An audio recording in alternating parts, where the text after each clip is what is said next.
All right, this is number 46 in our indie creator exchange.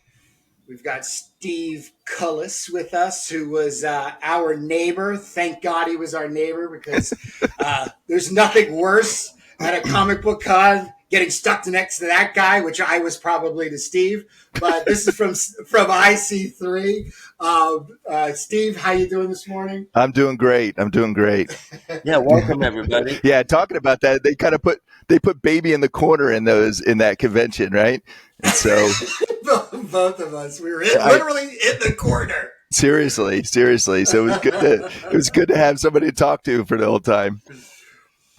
Yeah, and I also have to say, I know a lot about Call of the Totem because, and I'm sure you have a lot, especially because every time somebody was coming up, you've got your little 30 seconds to a minute elevator speech and everything. And once Yeah. again, you've been doing this for a while, and it was so well done. And of course, then we did an exchange, and reading it. I want to just put the spoiler out there. Everything that Steve says about his comic is true, on how good it is from there. So I appreciate and you probably noticed that the pitch was different every single time.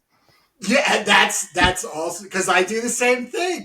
Right. So Right. with that being said, Jake, do you want to fire off our official Yeah, first question? I'll To take us Steve? through it. Steve, where are you calling in from today? I'm from Morristown, New Jersey, and that's in northwest New Oh yeah, Jersey. I had a bass player that was from Morristown. Um, Oh, it's a great town. It's a great town. It really is. right, and we also kind of bonded on the fact that we both teachers. You teach high school, Yes. right? So I teach something called Option Two, which is an umbrella program where students could come in. I have all seniors, and they come in and they explore different careers.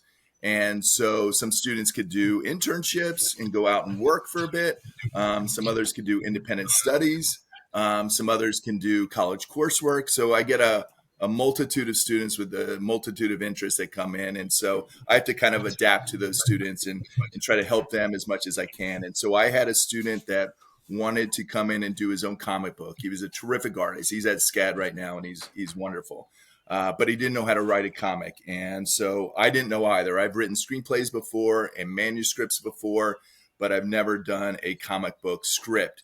And so we kind of took this journey together through the whole year in terms of how to write and create a comic book. And so he's now at SCAD.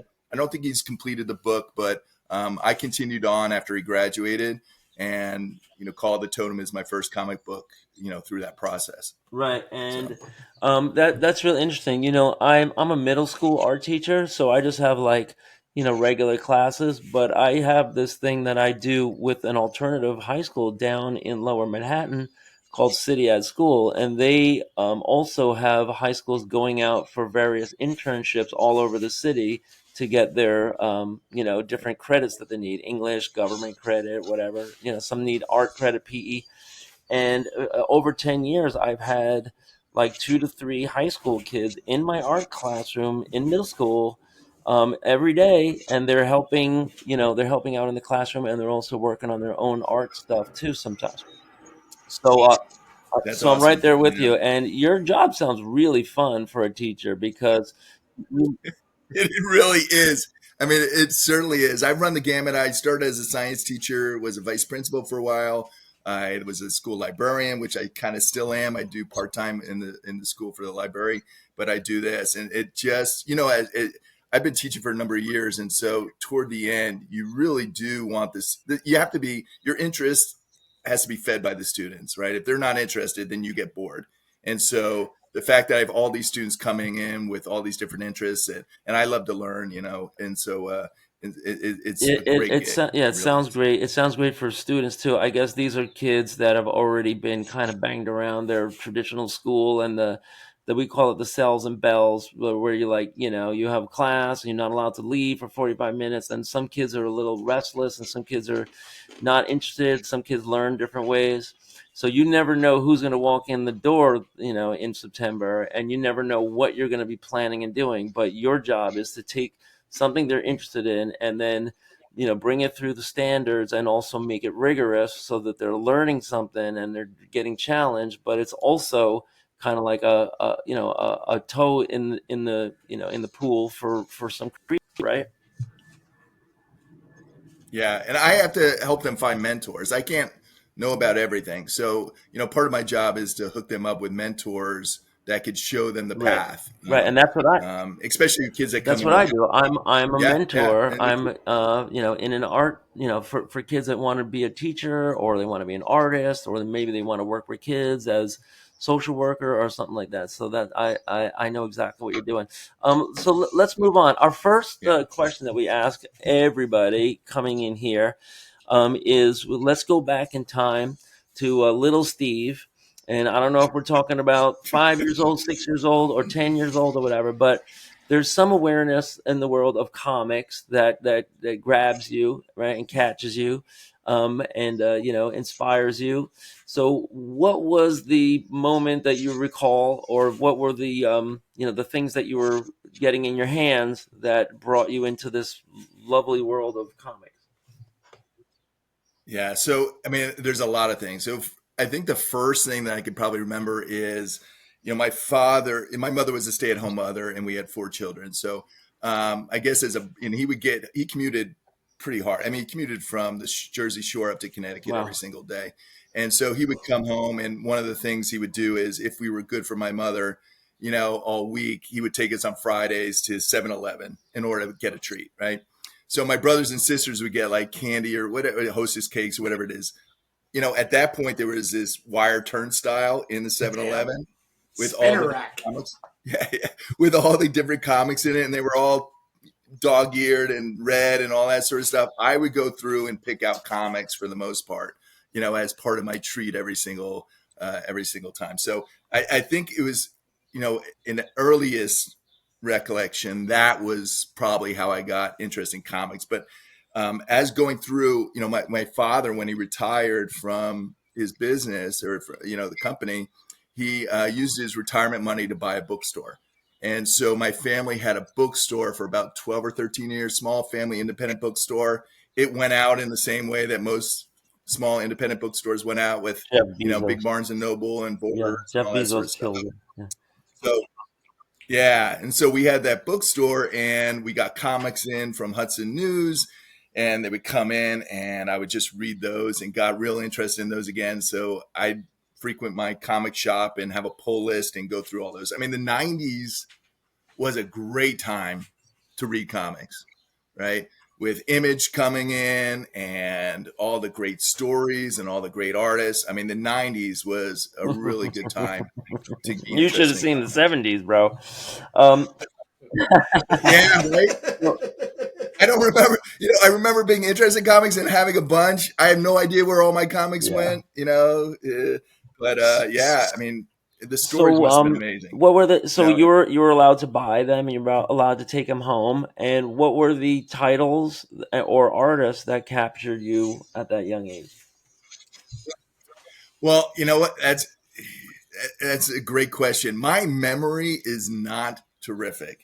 How I generally live and take in stuff is that I appreciate things, and then somehow it just incorporates into my psyche and my being. But in terms of memory, with names and stuff, it's not terrific. I would remember author names like crazy. But artists and stuff, because I'm not an artist, I generally just appreciate it, but never really looked at it too much.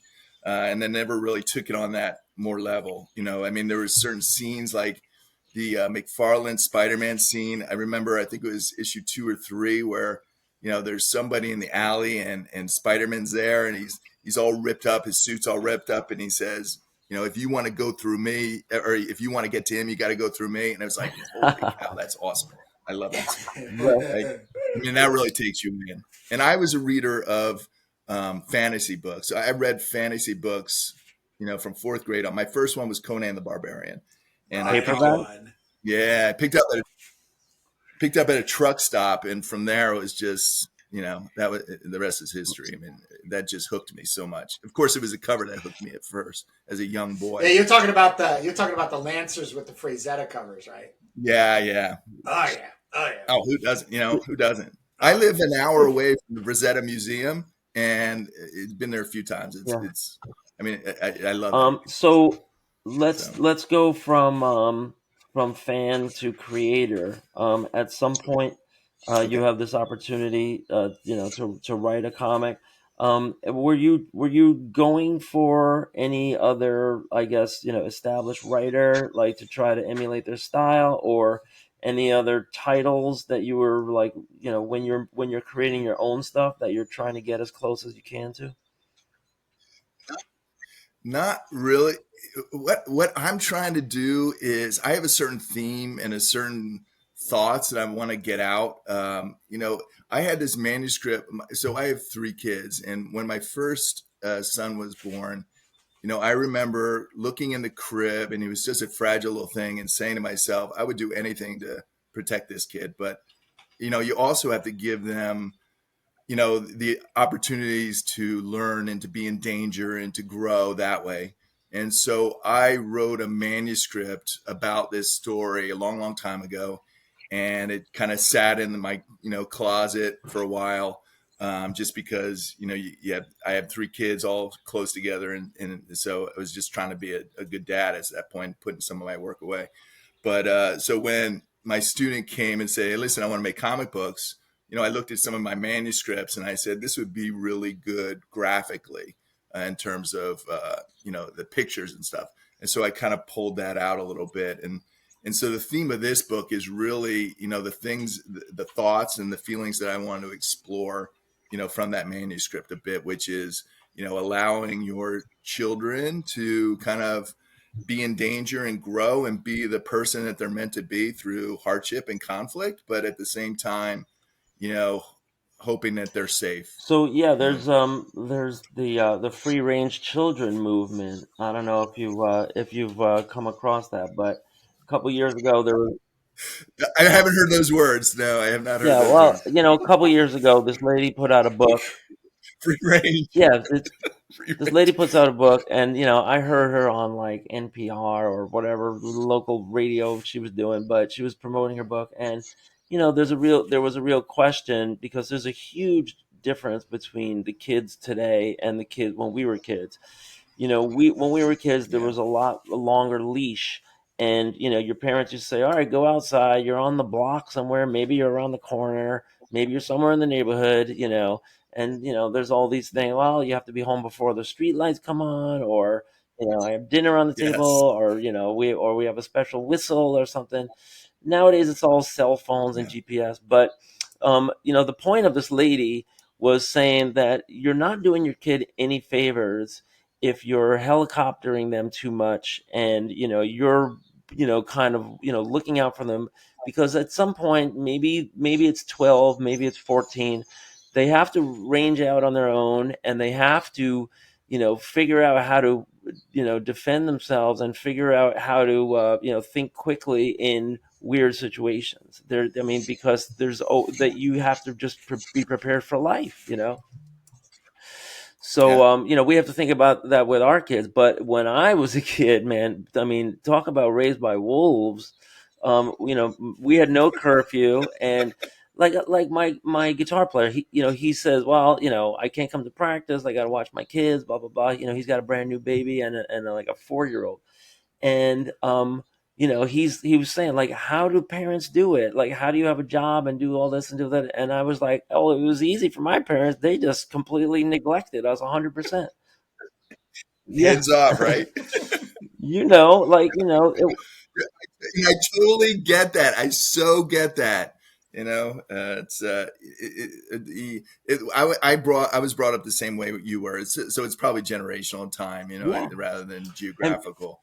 Um, I grew up down in Texas, all the way up till sixth grade, and I'll have to say, not even knowing that Robert E. Howard came from Texas, and I don't get into him. I don't get into him until high school.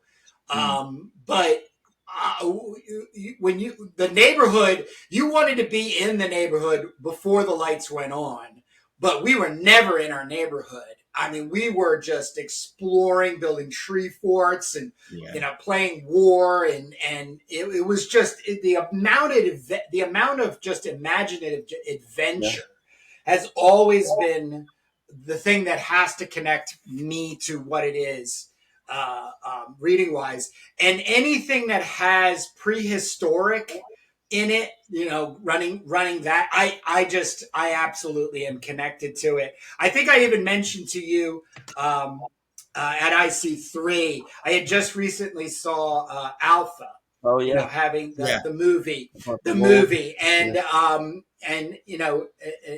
and it was because of hearing your little elevator speech, and then being able to see the comic.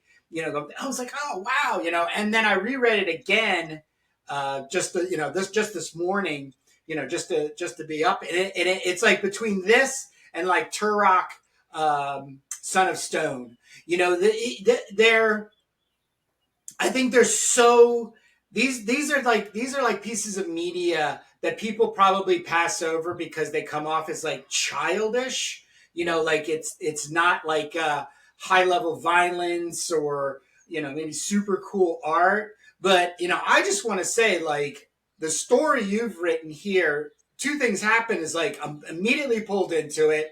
I am a mark for the prehistoric, so we'll lay that back out there. But the way you end it, I got to get issue 2 now. That's some really good storytelling. So, what have you taken from other storytellers, Oh out yeah. there, whether they're in comics or Robert E. Howard or such? Right. I mean, you always, there's a thing about leaving a comic in a cliffhanger so that the reader wants to pick up the next one, right? Your only hope as an independent comic writer is that it's not too long of a time between issues, right? Yeah. Because there's Oops. nothing like, hey, listen, you left me off here. I wanted to get the next one, but you're telling me it's going to be, less than a year, almost a year until I get the next one. Yep. And I'm Yep. trying so hard not to do that to the readers and to try to get out about 2 per year, because I understand that it's, it's a timely, and that people want to stay interested in the story. They may have to go back and reread the first one or second one. I mean, so, I was a Robert Jordan writer, and, Oh, okay. his books, or a reader, and his books took so long to come out, and then he goes and dies, on the eighth or ninth issue. And I'm like, oh my gosh, what's going to happen now? And, and so, I don't want to leave the readers like that. We're up and the other thing is, this is a limited series too. So I want readers to know that there's an ending to this story, right? So I am going to finish the arc. The arc is going to come to a conclusion. So it's not going to be this ongoing series that, hey, listen, now I'm invested for a huge amount of time, and maybe I don't want to do that, but How many issues, Steve? 5. I'm looking at 5. 5. Okay. Yeah. So I want to do that. I have another possible arc in the same storyline that I'm thinking about, but I'm not so sure. The idea. So as a writer, you guys are artists, so you don't really have this problem as much. But as a writer, I have to rely on the time that an artist is able to do the book, and I'm paying all the Yeah. money, for all the artists and the creators to create the book. So I have to kind of not only budget that, because I have other things going on, and the world is much more expensive now, but I have to think of that. I have a bunch of ideas and stories. So it's like, which ones do I want to concentrate on? When you write a story and when you do a story, you feel this need inside you to get that story out, and you won't rest until it does. You just keep thinking about it over and over and Yeah. over again. And so, with this story, I do want to conclude it, so I could kind of feel comfortable that the story's out, and I don't have to keep on, reviewing it over and I over again love in my that. head I love that and thinking sentiment about that that you're always thinking about this story. I mean, I have a saying that I tell my students every time a student says I'm bored. I always come back with only boring people get bored, right? it. Yeah, Yeah, that's it. that's a And classic. Yeah, and the point there is like, why aren't you thinking about something more interesting? And sometimes we're on the line, we're on a supermarket, we have time to kill. Everyone just whips out their phone, and they just like numb themselves. But when you're a writer, that's when you're thinking about, I wonder about, you're bringing back your story. Where did I leave off in my mind? And where do I have to think about this? Because it's thinking, right? It's just the act of thinking. And, you can do it if you're just Yeah. driving, or if you're on the toilet bowl, or whatever, wherever and whenever in the cracks of life, literally, you Yeah. have this chance to work this stuff out in your head, and then you hope to God that you remember it all when you get back to paper and pencil, right? Seriously, and that's where phones are handy in that way that you can record all your thoughts. But so you said driving a car, that's one of my favorite places to think of stories. Mowing the lawn is another one, and then just cleaning the house is another one. So many thoughts come into your head at those times, and if it weren't for those times, you know, my stories would be Right. half done, Yeah, and that's great. yeah, So, and you talk about motivation. I mean, I have all seniors, so I tell them it's not my job to motivate you. If you're not self motivated, then you don't really belong in here. So um, the kids the people have to self motivate themselves, and that's where so many things go wrong nowadays. Is they expect others to motivate them or to push them, and you really got to find that self that's motivation. right, because there's a lot of kids that don't have that motivation that didn't make it to 12th grade. um, so, Yeah, um, So yeah. let's talk about the historical angle. Now you set this up that you had it started out with a student who was an artist, and you came together as a writer, and you were able to to settle in on the topic and the character and the setting and everything.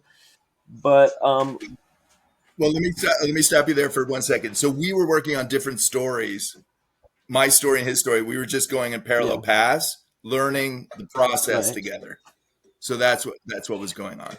And I took some online classes at the Cooper okay, School, and so I took Amy Chu's script writing class, and so I kind of learned with that class on how to that's write great. stuff Yeah, on the I topic. recommend it, to aspiring writers, or if you're an artist, to take a writing class from a Yeah. professional. I was lucky enough to be at SVA when Denny O'Neil was doing it. I wasn't attending SVA, but I just took a continuing education, and Denny O'Neil was there, and I was like, oh my God, is there room? Because it was a packed class. You never saw every seat and like taken like that. I think there was like 40, 50 kids in there, or 40, 50 young adults in there. Uh, But it really brought things into focus, and it gave you the framework. Okay, first I have to lay this out, then I have to do this. What's all your prep work? um so what are the takeaways that you got out of that class that enabled you to turn around and start creating? So a couple things. So as a new writer, I got it was only a 6 week course, so I got as much as I can. There wasn't a huge amount of time for feedback, but I made a lot of connections in that class to other Yeah, creators, which I'm still in touch with to this day. That whole networking and connecting with creators is yeah, key with that stuff. Yeah, you really do have to surround yourself with other creators that are talking the same vocabulary and doing the same thing that you are, so that you could really keep on learning and share what you're doing. Another thing as a new writer is when I was looking for an artist, I wanted somebody who is experienced, right? I wanted somebody who is going to complement my inexperience, so that they knew how to do things such as what kind of files to send to the printer. Here's all the formats. And I didn't know what I didn't know at that point. So I was like, all right, I'm trusting that this person knows what to do. But if I had an inexperienced artist that kept on asking me how to do things or what kind of formats, I would have been yeah, lost, right? So finding that artist is huge. And I found my artist on Facebook. I put it out there. About 120 artists responded back, and I was looking for specific things, and I chose my artists from those 120. I picked two that were really good, and I gave them some test pages, a test page. I gave them a choice of two pages, an easier one and a harder one. And I said you could do whichever page you want, because I wanted to see which artist chose the more right, challenging page, Yeah. so that I could see which one was going to challenge themselves. And and they both were great, right? But they did two different pages. And so not know it, with the quality being about the same, I chose the artists that challenge themselves more than the other You one. hear, And that was So JJ. yeah, you yeah. hear that? And he's terrific. And he's experienced, and he challenged himself. I mean, so that one scene you're putting right now, the Kurt, that one double page splash. I Yeah. mean, they talk about the script is terrible. I mean, the script for that page is I want like a Conan type Yeah. scene, with the Nails main it. character in the center and everybody around him. And he took that and I Nails went it. love nuts that. with it. I love that spread. Nails it. And the coloring. I also have to say that the background itself has so much of a similar magnetic connection that Frazetta always did. That it's a supporting mechanism to the event. So Yeah. two And you're thumbs not up to JJ. Yeah, and you're not the only one that's noticed his coloring. His coloring is terrific. It really is. I mean, I'm so lucky to have him as my artist, and he's on board for the entire series. He says, and he's doing another one for me right now. I have a standalone that's in the process right now that should be out about a month, and so he's doing that artwork as well. Once you find an artist, Yeah. stick that's good, and stick with him. Stick with him. Now, is he stateside? No, he's in Mexico. He's in Mexico. Oh, Mexico. Okay. Yeah, and he doesn't All right. speak English, so luckily computers translate now and all that. But You hear a lot of that. Yep. Yep. yeah, Yeah, yeah. we hear. But We hear. going back real quick to that prehistoric, I don't know if this was it, but my father took me and my brother to go see Quest for Fire in the Oh movies. God, yes, yes. I must have been like probably 9 or 10 years old. You can imagine. Holy, Yeah, holy moly. yeah. You can imagine what that was like, right? Wow. He also took us to Wow. see Porky's and like American Oh Werewolf in man, London. that's Uh-huh. awesome. I don't know what he was saying, but anyway, so like maybe that whole quest for fire thing, and then Amazing. somehow it just instilled, and it's just like, all right, that's it. And then Prey, the one with Predator and the prehistoric Yep. stuff, that Yep. too, I'm kind of trying to capture that type of feeling as well with it. So that prehistoric. And stuff. you've read Turok, Son Yeah, of Stone. yeah, I have Because all that. any time I see those, like picking the Dell gold keys, right? Mhm. And I always pick them up. It's just because of the attention and like a respect to it. It's Yeah. not campy or just kind of dismissed as lowbrow or whatever. And I think speak to what Jake is leading into is the historical content, because if you're going to do something, let's say, completely representational, might Yeah. get a little boring. But if you can add the right flourishes here or there and kind of elevate it a little bit, younger people might be like, oh, I'm now into prehistoric, like Yeah. that type of thing, So Yeah. So it's really done well. I, I'd I like was I to. was curious about What are you gonna? the historical angle. What time period is this, and what kind of research did you do for it? So it's 1400 years ago, and when I originally did the manuscript, my wife is from Washington State, out near Spokane, and they have some tribes out there. And while we were out there, I did a lot of research with Nez Perce and a couple others ones out there, and so I really wanted to capture that, but I'm not Native American, right? So I wanted to be really respectful of them, and I don't know all their cultures and stuff. So I really do try to concentrate on that father son relationship, and then also the whole spirit animal relationship. When I was in my 20s, I did a lot of searching for meaning, and I did a Yeah. lot of went into the city quite a bit to do like shamanism studies in shamanism, Michael Harner system, and looking for spirit animals. So I try to incorporate that stuff that I've learned in that. And I was a nurse science teacher, so I really do feel like we have connections to the earth that are spiritual, that are energetic. Ancestral. Yeah. And so I really, everything I write and everything I do is really me trying to investigate my place in the world before I die. I want to know kind of what the meaning of life is in my relationship with the world and Yeah. the earth. And so everything, including the story and all this stuff. And I just think that I've always been interested in Native American culture. I've always tried to be respectful of Native American culture.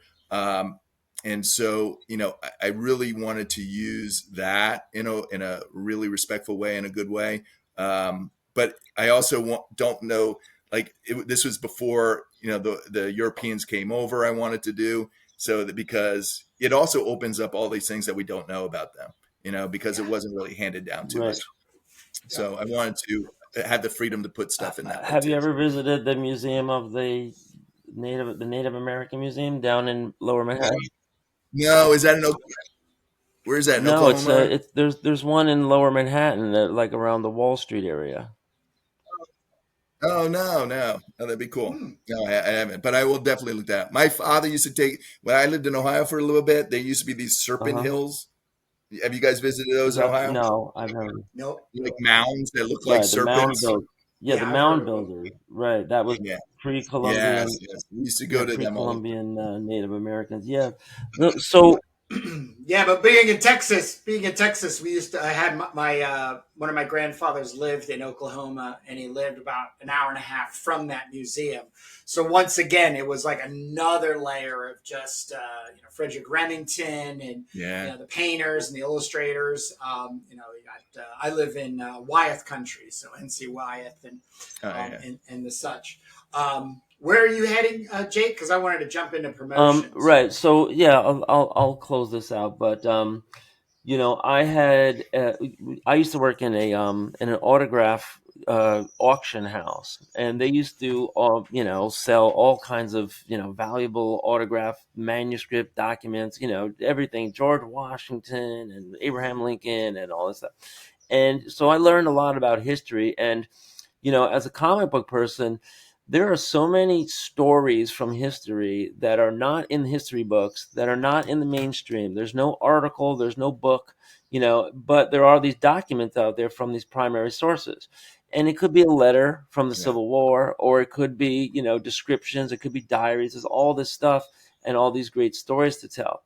So the thing that really caught my attention when I was thinking about making a Native American story in a comic was the was this area right here where we're all from, because Mm-hmm. when the Europeans did come, you had the Dutch that were kind of like acquiring Manhattan, and they were spreading up, towards the north, and they were going over to Jersey, and they were going, across the river, and there was all this trade happening, and some of it was nice, and some of it was peaceful, and then you had this guy. His name was Admiral Kieft, Kieft, and he was the guy that the Dutch put in charge. And there's these Yeah. episodes in history called Kieft's War, because there were these massacres that happened between the Native Americans and the Dutch, and there was a series of them. And I've always wanted to make that the subject of a comic, because as a teacher, I know what kids learn in history, and they don't teach this stuff. It's just like these blind No. spots, that we have in history. So I've always thought about this, and when I was opening up your comic and I was just seeing the art and everything, I was like, wow, this is exactly how I wanted to set it up, is like tell the story. And then it's kind of like the clash of the natives and the Europeans, and but also to base it on real facts, real history, because it's something that we don't really get that much about. Yeah, you should do. You should definitely do that. That sounds like a great book. I would do that. My next book, the one that's coming out in about a month, is about the very first college football game in 1869. So it's kind of like the same thing that you were doing. Is kind of teaching people about a Yeah, historical event. I think that really works, like historical comedy, because they're educational, they're entertaining, the art, the writing, there's a lot of great creative factors that come in. But when something is like based on true facts, we're really like relying on the primary documents, as the source material, and Yeah. but you take it from there. And we have a responsibility to do that. We definitely have a responsibility to find the truth as reported through those documents and kind of put them down Yeah, in there. and fill in the missing parts. I mean, how many of us educators were caught flat-footed when people started talking about the Tulsa massacre, and like there was this whole thing. Yeah. Do you know about the Tulsa massacre? No, I don't know about the massacre. No, I grew up in the public education, and I became a public school teacher. I've been a public school teacher for 18 years, and I've never heard about the Tulsa. So there's all these things in history that we're just waiting for somebody to come along and make a great documentary or comic book or whatever. And so that's just how rich history really is. So now Kurt's going to ask So when you it about comes to SPS. So go yeah, ahead, Kurt. well, no, not. It's actually the opposite. It's because you do a lot of Comic Cons, Steve, and this segment is like where we just want to hear how you promote your comic book, and knowing that you do there's a fair amount of decent shows out and around you that you do. Is this true? I'm starting to get more into it. Right. So I just did one about a week ago or so. Mm-hmm. And the idea is to find ones. It's because I only have 2 issues of this out right now. I have the other book coming out in a month. The next issue of this will be in December. You really have to take a look at shows to see if they're going to be worth it for you, right? Right. To do that. I mean, I don't want to lose. I do want to get the story out. I don't mind losing money. I just don't want to lose too much money. It's not responsible for my family. So, but I am looking for shows. But I got to tell you, like that Comic Con that we met at. I mean, I I see think three.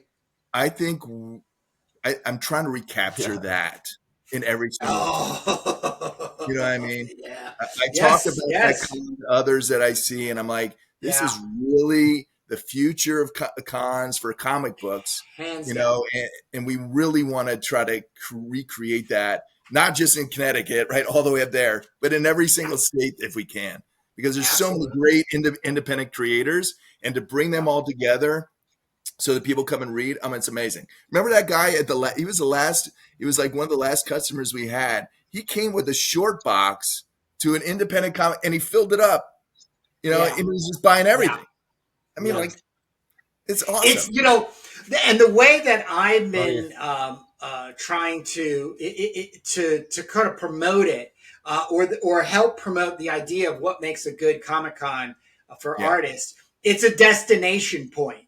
So if you're going to go to a show that you can go basically on a website and drag down a list and go, oh, there's yeah, 175 people here. 50 of them I'd buy a comic book from. I mean, just look, this guy, I've seen this, so on and so forth. yeah, So the price of admission, the price of travel, not saying you're going to save on shipping per se, right.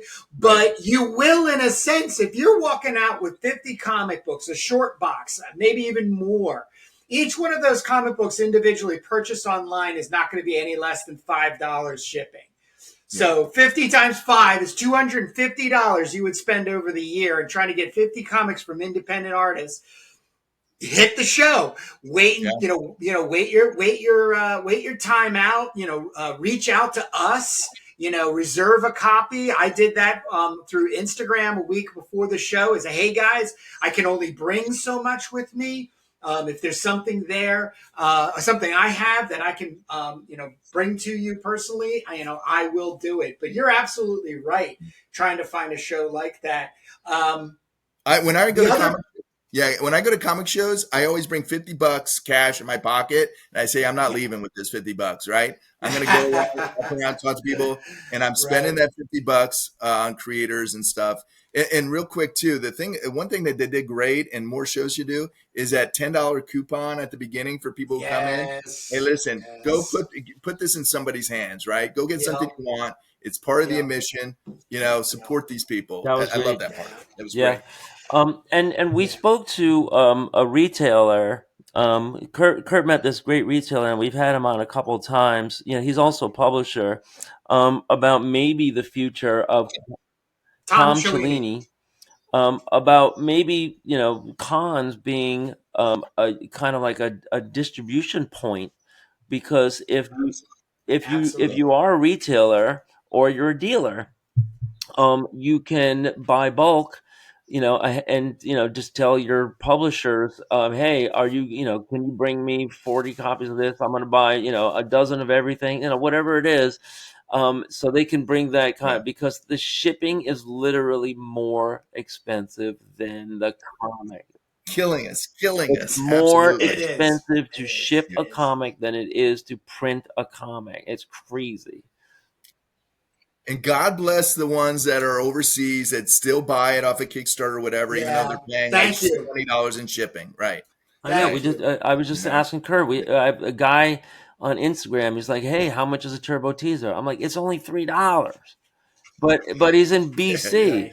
so it's like $15. So and right. and that's why, Seriously. same thing with eBay. Seriously. Every time I buy something off eBay, I'm not going to buy one comic. I'm going to see sellers other items, and then you'll find Yeah. something Yeah. just to justify the shipping. You might not even want it as much as you would try to find something that you want and say, all right, if I can get 5 comics or 10 comics from this guy, now it's worth it. But we're all getting killed by the shipping, and that was. Even with But the media other rate, thing, which is great, even with media yeah. rate. Yeah, You know? yeah. The other thing about IC3 too was, Yeah. excuse me, is the trade show level too. So it's being able to be with the same level of creators experiencing the same issues, to be able to hear, excuse me, to hear back like, oh no, I've been trying this, or I've been thinking this, or A, B, and C artists have been getting together and they've been packaging their books and ship. You're like, oh wow, wow, and then even hearing about the other shows. So Jake and I have heard a couple of times in interviews, in our most recent one, Heroes Con. But the one concern I have about Heroes Con is not only like the travel cost and destination, but is the sheer size of the show. So if Jake and I are really not that well connected with, like I refer to as like our level of artists, it might not be the most appropriate show to go to right now. You guys had Um, a line of people coming to see you guys the entire show. Are you kidding me? And that was eh, hours away from your home. yeah, no, that's actually. Thank you for saying that, because I do attribute that to our YouTube channel. And the thing was, I don't know if you noticed, Steve, but they would come and stare. They would stare at everything on my bookshelf, and then Jake had some posters. But then I would lean in and go, Jake and I do every Sunday get together on YouTube. And oh, that's where I've seen all of this. That's where I've seen all of Yeah. this. But there's So a there was a level of interaction there that's not from the YouTube, right? YouTube is sometimes it can be one sided, yes, you know what I mean? But there was yes, a level, yes. and Jake was so, you and I are talking and yapping it up. Jake over there is like drawing and really quiet. Yep, Everybody's yep, going over him, and it's like, man, that guy yep. has so many people coming up to him, and he's hardly talking at all. He's delving into his drawing. I'm like, I want that. And then there was a guy across from him who's like, you got 30 seconds for a pitch, to every single person. Like, man, that Yeah, guy's selling a lot too. Maybe I need to do something like Well, that. yeah, But drawing is yeah, hypnotizing. I mean, especially if it's in a time lapse and it's like sped up a little bit, I'm a big sucker for that. Anytime I'm on Instagram and I see it, oh, okay, I got to see where this is gonna go. But yeah. yeah, you also get very inspired. I want to see you guys next time too. Probably got a lot of customers from you guys. Seriously, coming to see you guys. I wanted to be next to you again next time. That's for sure. well, you know what? To put it out there, nothing is etched in stone, and I will definitely reach out to you. But I'm Jake and I are pretty interested in trying to repeat that room scenario. Yeah, And then Steve McCardle, we talked to, he felt a little lost in the big show. And so when Jake and I were expressing what was going on in our little room, yeah, it became like, well, why don't we put a room together that has like more, let's say, identifiable books in that space. And then the six of us, if that's how many people are in that room, would promote that room that way. So you would be going into, however it would go about it. But yeah, you were, we lost. And that was the other thing too. Jake got that table because the artist didn't show up. Yeah. And Matt came in and was like, yeah, anybody wants the table? And everybody else was like, nah, I'm good again. So Jake took over that table. So we did end up with that. But, I still have to say, though, Steve, when they were coming through, your table, it's a good stop. But, I think it really bled also into what we were offering, too.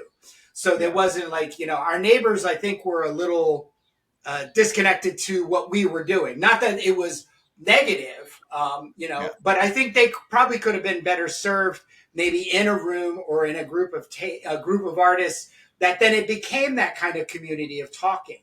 You know what I mean? Not salesmanship. Like, hey, buddy, you like comics? Come on over here.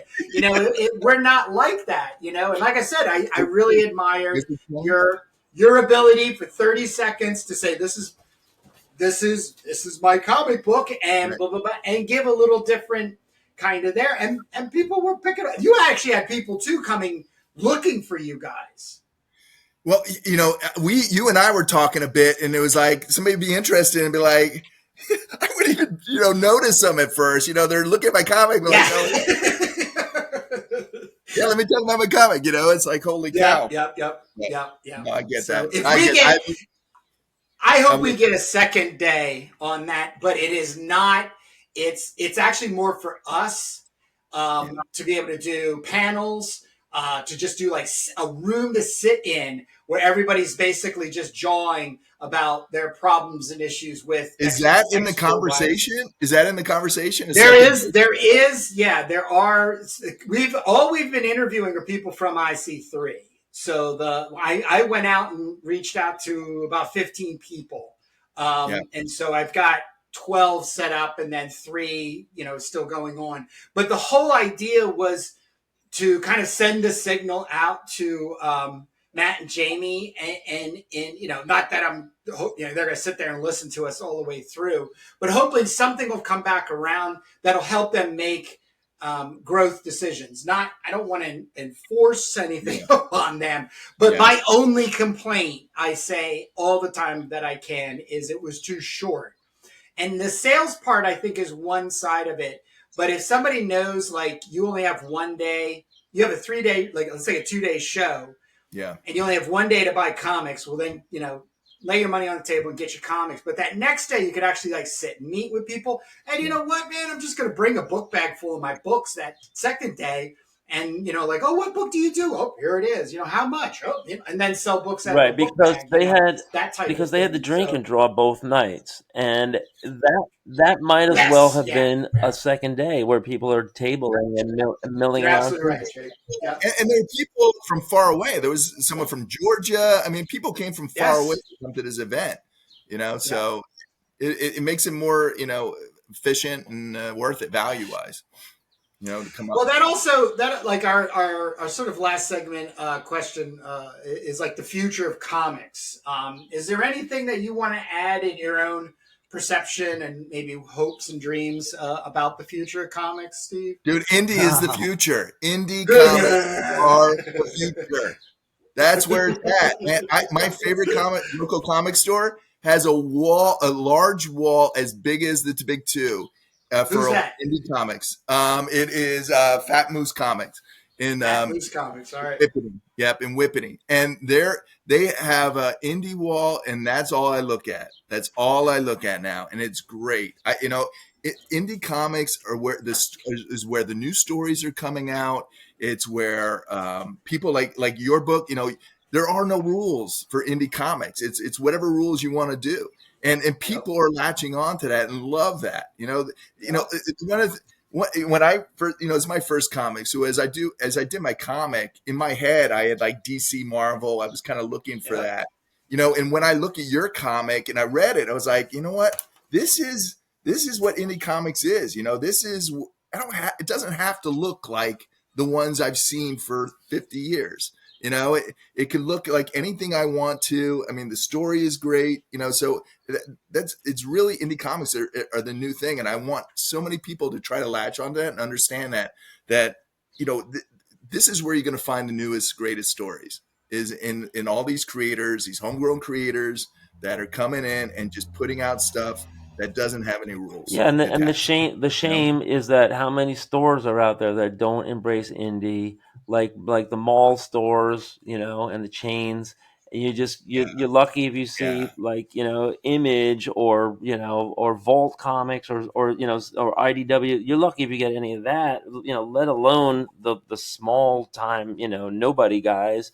And then if you go to Yeah. like a store like Forbidden Planet, which is around Union Square in the city, they have this incredible selection and this rack. I mean, I have to be careful going in there that I don't walk out spending $200, and, Yeah, and I know.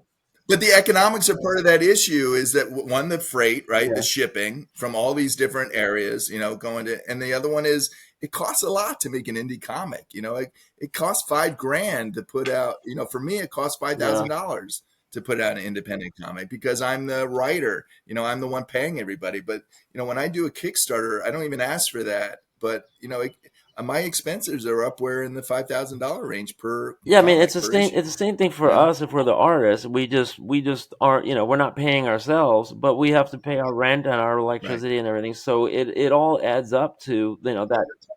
Yeah, your time. I mean, Yeah. it's your time, and Time yeah, is of the essence, hence why Jake and I only can get together every Sunday. I mean, yeah. it's like, But you're doing it. it's, You're doing it yep, consistently, yep, though. yep, That's the important yep. part. That is the magic. That is Yeah. truly the magic. Yeah. And you're So, lucky to have each other. Well, You really are to do maybe this. what we should do is we should pitch a panel, because if there are any teams, that get together and do this, you might as well stream it. I mean, you don't have to be on YouTube, and we pay for the software called Riverside that allows us to do split screen and everything. But Mm, it's so valuable for me during the week to listen back to the episode because I'm not looking at the screen. I'm listening, and we're going over the yeah, story, we're going over the news, we're going over the collabs, we're going over stuff, and how can you keep it all in mind? So you're reminding yourself. It's like, the greatest tool is not for trying to get this huge audience. Oh my God, I'm going to be an influencer. No, it's for you. It's yeah, for the creators, right? Mostly. And then, if you have some other people that come into your network and they're like, maybe they'll be a collaborator, maybe they'll be a customer, maybe they'll be a retailer and say, all right, I'll pick that up. These guys, these guys are talking about something interesting. But yeah. This could be a lonely business if you let it be. It could be a lonely yeah. path if you it let is, it it be. is. And we're baffled, that we were the first ones to think of drawing, weekly, at a scheduled time period in split screen, like pencils and inks, let's say, but it could be, pencils and colors, or it could be anything. Um, and we've been telling people for 2 or 3 years now, take this idea, do it. Like, we would love to see, like, somebody with a big name doing this. Wouldn't you love to see, Jeff Darrow and his writer, just collaborating live in real time and putting that up on the air, Yeah. but I think one of the things I've seen since reemerging back into comics and arts is, and myself I include, we have the ability as creative people to really amplify ideas. We can really expand and make things into grand. Oh, I'm gonna make a graphic novel 200. You know what I mean? We can like that, and it's like day two, you're, all right, you're still coming out swinging. The second month, I'll never forget. Like, I put together some books of Gardner Francis Fox's material, almost like very soon, very immediately, in order to get into a show. I wanted to do some comic book shows. And like I said, man, my loftiness and like, I'm gonna do this show and I'm gonna like I'm selling out 100 copies each. Man, I was just like, you want to talk about notches knocked down. But the real seriousness that I'm dovetailing to Jake's thing is like, I could have quit. Anybody can quit if that lofty idea is just the legs are taken out from another show. Going back to IC3, Matt Sardo says the reason he's putting this show together as economically as he can is he's tired of listening to artists leave a show saying I can't do this anymore.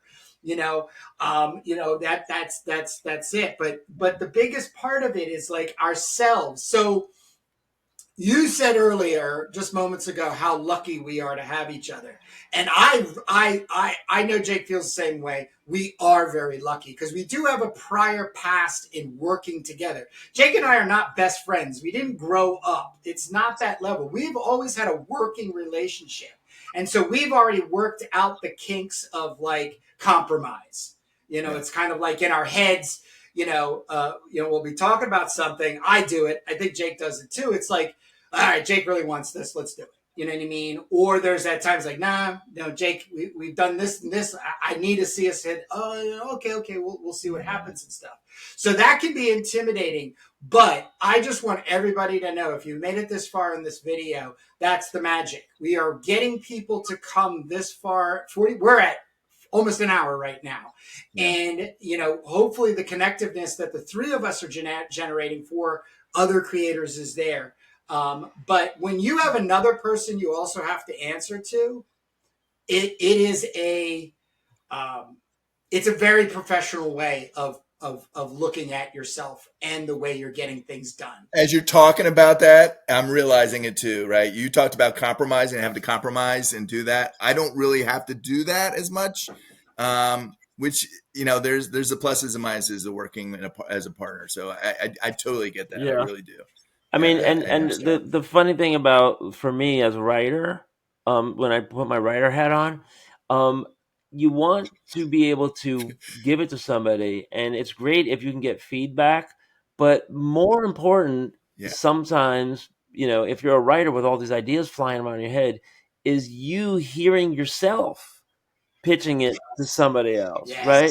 Because even as you're saying it, you're really, oh, wow, I see how that sounds, now, in the other person's eyes. And then, like Kurt, like he's so polite because sometimes he's just drawing and then he's like, what? Like,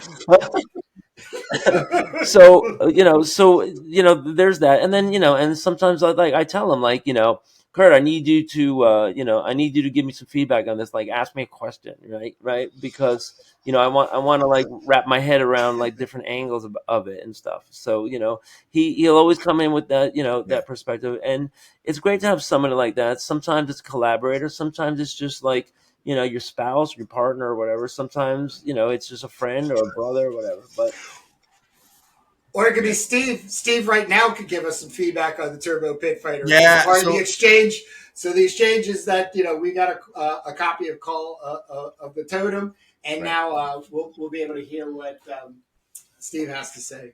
Well, I've already talked about part of it where I think you guys have really embraced the indie concept, in terms of this stuff. I mean, I love it. And Jake, where do you get some of these sound effects for this stuff? I hate that job. It's the worst job of a writer. You got some sound effects. Like I wrote one down, mulct, MULCT. Where do you come up with this stuff? I go outside with a bucket and some mud and some sticks, and no, I'm only kidding. I grew up with Marvel. I like 20-cent and 25-cent Marvels the best. And some of them were kind of put it like Steve Gerber. Sometimes they would put in a sound effect, and it would be actually an inside joke making fun of sound effects. Like we all heard bow, pow, and crash and bam a million times. So then they would put in something like Plorchki or whatever, and that kind of just advanced it. And and then when you get to the undergrounds, they're really, really making fun of it.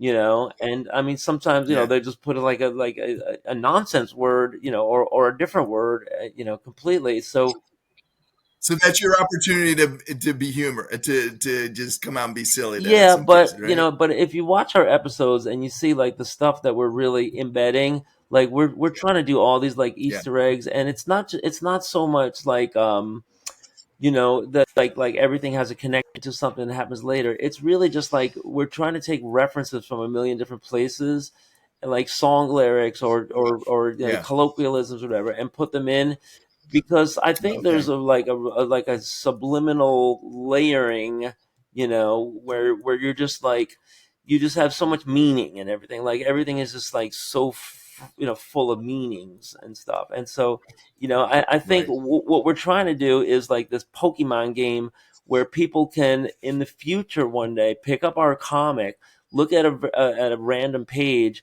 and then go back to our podcast and see literally how we came up with every little statement or every That's little the that's idea cool. of it. And if they want to deconstruct it like that, like and just like kind of dig archaeologically into the making of a comic, and that goes a little. So you're making it interactive for the readers, which is awesome. I Right, love that right, and idea. but I but really but do. but That's also as awesome. an educator, we're trying to put in like good Right. principles of design and good, think, thoughtfulness, how to think things through, and the funny thing is like, sometimes coming to a decision, it's random. You're just like, all right, I don't know, flip a coin. Like, what do you say, Kurt? Like, we just got to get this done, and then we just do it that way, like time sensitive. So it's Yeah. all of that, in there, and the sound effects are just another opportunity to be creative, to be funny, to editorialize, whatever it is. Right. That's cool. I love it. I mean, I love it. I mean, sound effects are so hard for me. I hate it. When I teach kids and I do a presentation, I give the kids sound effects to create, and everybody has a different sound effect Right, for right, one right. thing. If you You know if what I you mean? take And something, drop it on the table, like put some felt on the table, yeah, and then take a bucket of like old, auto parts, and then dump it on the table, and then tell the kids to write down, what did that sound like, right? What letters would you use? yes, So yes, that's fun. But I'm also yeah, wondering yeah, when AI is going to have a sound effect generator where you make a sound with your voice or you make a sound with objects, and then the AI will do that for you. I don't think we're doing that because the AI is. Well, I've been playing around with getting ChatGPT to do like rough layouts of scripts based on kind of like chunky ideas. Like I'll write like 2 or 3 paragraphs worth of an idea, and it's all run-on sentences and stuff. But a part of the prompting is, and also consider adding onomatopoeias in the appropriate space Yeah. to keep the things. Now, I would have to say, like, out of every three they suggest, every three that's suggested, like 2 of them really just don't fit inside yeah, the into it. But there's that one where it's like, oh wow, that's pretty cool, as that, because the way also Jake incorporates the onomatopoeia, the sound effect to the text, I yeah, think is also a hidden talent that really kind of like subconsciously pulls people into our stories. So yeah, yeah. I mean, so the comics and the books, there's no sound to them. It's our responsibility as writers to allow the readers to hear something as they're doing it, right? As the scenes are playing out. And one thing is, if it's not one of those whack, bop, those things, if it is that, the readers are going Right. to ignore it. They've seen it already. yeah, You know what I mean? yeah, All that Right. sweet yeah. stuff. The unique ones help the readers play out and get involved in the story a lot It's more. it's it's a With it's a this, completely um, different part of the brain that you're engaging. If you're asking yeah, somebody, because when you're reading a book, we tell students like, make a movie in your mind when you're reading a book, right? But when you're reading a comic, the visuals are there. So now you need to just yeah, add the audio soundtrack in your mind when you're reading the book. And here we have this great ability to do it, right? I have a big Bakum right here.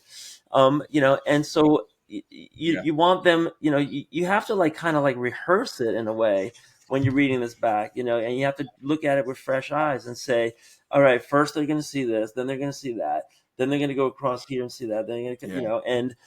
and then if you're good laying out the page, like I'm sure with like somebody like Kirby or Bushima, it's all just second nature. But for those of us that are still working on a craft, you have to do it like a performance, right? Reading a page is a performance. They're going to flip this open, and they're going to see, what, first of all, Yeah. what's the big eye suck, right? Because sometimes you're asking somebody to go out of sequence, right? Like if you see this, before this, because this is darker and high contrast, maybe that's something you want to consider. Maybe you need some big eye suck Yeah. up here, and there's always like the zig. So as a writer, I don't consider a lot of that stuff. What you're talking about is from the eyes Definitely, of an artist, which I Right. value, and why you need Yeah. a great definitely, artist. yeah, You right, know, you and I and Kurt, we concentrate on different things in the story, Mm-hmm. and then they come together. You know what I mean? Mm-hmm. And Yep. that's the great thing about these things and working with yeah. A somebody good else. a good You artist. know, Yep. I don't have that artist Well, perspective look you look guys at have. look Not at this. yet. Like, You see, Not you yet, see right? how like all of these like background elements, they all kind of like point towards the center. So Yeah, a good artist yeah, has this kind of like ingrained in them, that you're leading the eye, and that you have focal points, and that there's like the whole zigzag thing where you want them to go from word balloon to word balloon, and then sound effects is just another element on the page that enables you to do it. But there's so much subliminal stuff that you're yeah. laying, all these little things that you're laying out there. Yeah, I mean, so in your book, there's just so much to unpack in every single panel. You know what I mean? I mean, I don't know how many how what the recommendation is to spend per page, but yours is way over that over that number. I mean, you could spend a minute to two and a Right. half minutes per Yeah. page looking at all the cool different things Yeah. that are in Right. there. You know? And And come back. And come Yeah. back many times. That's Well, why. That's why I flourish as I do. I make the flourishes the way I do in the tone and value, the tone and texture stuff, because yeah. I want that second time you go to the story to be a new experience. Like there's Yeah. something else you're coming Well, through. the And if first there's a time third time, with the first time, you're just speeding through the whole thing because it's all action. exactly. It's like, I what's mean, going like, on? What's going right. on? What's going to happen? What's going to happen? What's going right, on? and you're getting to the end, and you're like, "Damn, it's only 12 pages for the teaser." You know what I mean? It's like, oh Mm-hmm. my gosh, when is the next one coming out anyway? Oh, We're working on it. we have the next It's we have the next teaser months. coming out. We're going to be packaging the next 6 pages in an anthology with some other storylines from the same end of the world timeline. Right. Okay, Oh, but Jake, one of the guys that was going to the local art school, Jake has just connected with and is going to do a 6 pager on one of Jake's short stories. So if it's done by then, we'll see margin. But we just got a week or two ago, Ken Landgraf did a 6 pager for us, and then Alex Turbin is going to do a 10 pager. But we're in the middle of wait, Jake's in the middle of putting the Yeah. script together. because this is in the back of your book. There's a whole lot of shit in this. Right. You know what I mean? A Yeah. whole lot of story. There's a whole Yeah, lot of we're story in that updating you guys that. are gonna We're do. going to be updating that. So we have. I mean, Kurt encouraged me about a year ago to start a Substack that has prose, sci-fi prose, and it's the whole backstory in a timeline. That's why we keep calling it the end of the world timeline, because it's taking like a 200 Right. year or maybe even 250 year, progression to how the world goes downhill. We always look at that like introductory minute when you're watching like a post-apocalyptic movie, and they're just showing you like Yeah. some news reports, and then a mushroom cloud, and then next thing you know, you're in the wasteland, and we're like whoa, slow down there, right? It doesn't just happen Yeah. overnight, and we're going through this slow, painful downhill decline of every industry, every facet of life that we can think of, right? And we have all these different. And the concentration of wealth. I think you got that right when you say the concentration of wealth into I the mean, hands yeah, of a we're not few. kidding You around. know? Ever since we started this project, because we laid the groundwork for this like 20 years ago, but we only had the pencils done, and then they kind of sat dormant until Kurt actually started inking them on page one. But since that's happened, the Mm, transfer of wealth has been insane. And then just in the last 3 yeah, years, while we were working on this, coming out of the pandemic, it's even accelerated. And this stuff is writing itself. And I'm yeah, I'm looking like 100 years into the future, but we're also here now. And so we're going to update that. Like these we call these the zine pages, where you have illustrations and text and some stuff to read. So we're going to be updating that, because right. by now there's so much on the Substack. There's like chapters and chapters of this, where you can bite off a different character and a different, like like story arc and stuff, and then they lead into the six Yeah, pagers, where we actually have sequential comic art done now. So we're going to talk about the casualties. We're going to talk about the Duke. We're going to have these characters, and they're going to come to life in the anthology through different artists, hand. Yeah. that's cool. I love Yeah. that. So Love that there's idea. really a lot, and you can't really force it on people too much at once, because if you put out a comic and you put out a page of text, they're not going to read it. If you break it up with like two big illustrations, they might read the first paragraph, but you're not going to get 100% of the people reading that. You're lucky if you get half the people reading a page of Yeah, text. It's like homework. They don't want to do it. Like, yeah.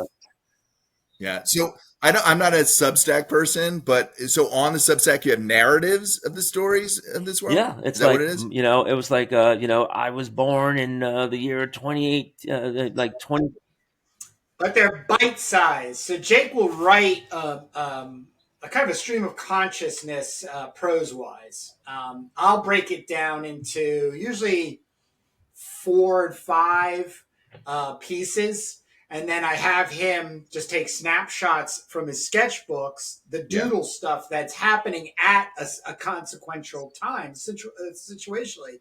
And so it's not so much that the doodles are illustrations to the text, it's to give people an invitation into the depth that's coming about this storyline. So it could, and I'm hoping, which was why I really uh, um, um, was putting it on Jake. Is it could be a gateway for people to find us, because Substack is really doing their best to overshadow our traditional form of social media, which is TikTok and Instagram and yeah, thing, which really you're lost in. Like you're lost as the viewer and you're lost as the content provider. But if you're subscribing to somebody on Substack and they're giving once a week, because I have one for the Gardner Francis Fox Library, I do it twice a week for them, chapters of books. mm, You really offering somebody something in almost their space, like their space and time. Like, okay, I'm ready to open this email. Oh wow, look, and then the digestion of, I don't know, a minute and a half worth of reading and 2 or 3 images, and then a link to, read, read, buy read, a read the teaser whole or story here. Yeah, watch read the us full on. story here. Yeah. Or watch Yeah, us on and I, Instagram. So I well, mean on YouTube. are you inviting writers to yes, write like a yes, short story about one of your yes. characters? Can I do? Hello, your audio Yeah, cut yeah. out. Hello. Oh no, What? No. I, that was convenient. No, I was asking if I Yes. could do one, a Oh, short there The story you with answer is go. one of your yes. characters Yes. and put it up there. I mean, that Oh, that that's great. that's Yes. what the Substack Yes. is for. They're like, Steve, your audio cut out. Sorry. Oh, that's all the time we have today. And thank you for joining us, Thank Right. you, everybody. Steve. Well, right. Well, that's the kind of Goodbye. stuff in the story, right? Like there was an excitement Yeah. level that led to like an endorphin outburst that neutralized the microphone's electronic mechanism. No, yeah. So yeah, we really get. I mean, that's the other fun thing I was going to say about making the comic. With Kurt is that we're trying to put in all these like little references and little Easter eggs and stuff, but we're That's, also trying to come that's cool. up with the words that are used in the future and the terms that are used in the future and the concepts, right? Like you take the word life and plan and you put it together, so it's life plan. Well, what's that? Well, that's the big contract that the de Huberton family has, most of the states on, so that replaces government services now with this, commercial life plan product that comes, right? Right. Stuff like that. So you're inventing stuff, and Yeah. I'm trying to look forward in time, to say, all right, it's pretty obvious, that AI is here to stay. It's pretty obvious that quantum computing is on the brink of, breaking out, and human automate with robots is going to be a big thing. The Alex Turbin story is going to talk about flying motorcycles, air bikes, all these things, and we are welcoming anybody that wants to grab off a hunk of it and say, all right, I'd like to write about this facet of the world, and it just has to fit into the timeline, where there's corporate Yeah. overlords, there's a resistance, there's human enhancements, there's a lot of radiation, radioactive currency, but it Yeah, one of my hopes for Substack is exactly what's happening right now. And when you get your Substack account, the indie networking there is it will literally become laced that way, because Jake and I have also been approached, and we did a 2-pager for an Alex Turbin zine. So we took time out to be able to do that, and it's connected to the Turbo world. So it's falling upon us as these indie creators at this junction point right now. Um, we need to be more connected with one another and really shout out to each other, which would amplify our voice. I do want to wrap this up Yep. because I know Jake's got a handout and everything, and we try to keep these bite size and get people to understand that this is only the first time that we're having Steve on. Not only will we have him back on, but we'll probably see him at next IC3. But I have a couple of things in mind that I just need the time and energy to be able to put together and organize, to hopefully in a very maybe easy way for people to help promote each other and the Mhm. scene. I think would do us a great amount of justice. But I just want to say, before giving the mic back to you, Steve, to tell us more about where we can find it and everything like that, could not have had a better neighbor at a comic book show, and looking forward to the next time that we get together, whether it's online Agree. or in a show. But other than that, please, Steve, give us where we can find you, and what's happening for you out Sure. there So in the my comics. imprint is called Nectar Comics, and you could find all the products plus a buddy of mine, Robert Radow, who's in the Nectar Comics family, under with www.nectarcomics.com. We got an Instagram, we have Blue Sky, and a Facebook page. But if you go to the webpage, you can find all the links there for that. So, Awesome. all right. Thank you. great, yeah. Yeah. Well, thank you guys for having me on. I really appreciate it. I love this conversation. Yep, a It's lot of great. fun, and hopefully our viewers and our watchers got something out of it too. We always encourage people to tune into our other channels. We have the Indie Creator Exchange, which you just heard, and we also have our Comics That Influence, where we do flip throughs of all the greatest comics that we can get our hands on. Right? Like, oh no, don't look at that one.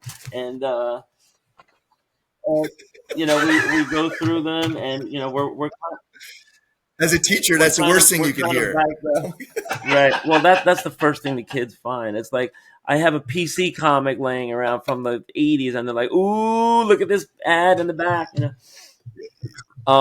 And I was like, I wanted you to find that, and then I ripped the page out, right? Um, so so yeah, we have our flip throughs. People can look at that. I think we have like 50 or 60 episodes of that online. Comics Comics that that influence, right? influence. And then our flagship is Making Turbo Pit Fighter. We're live every unedited every Sunday at 10 a.m. Eastern time, and that's what we got. So, Steve, hold on for the after party, but everybody else, we'll see you guys next time. And like I always say, see you in the funny papers.